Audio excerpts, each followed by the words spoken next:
मेरे प्यारे बच्चों अस्सलाम वालेकुम। नज़म नंबर 6 आओ दस्तरखान बिछाए, इसके सवाल जवाब हमने आपको इस वीडियो में बताए हैं, लिखे हैं, तहरीर किए हैं।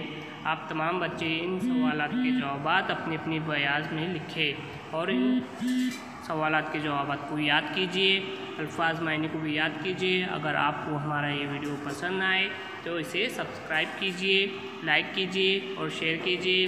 अल्लाह हाफिज़।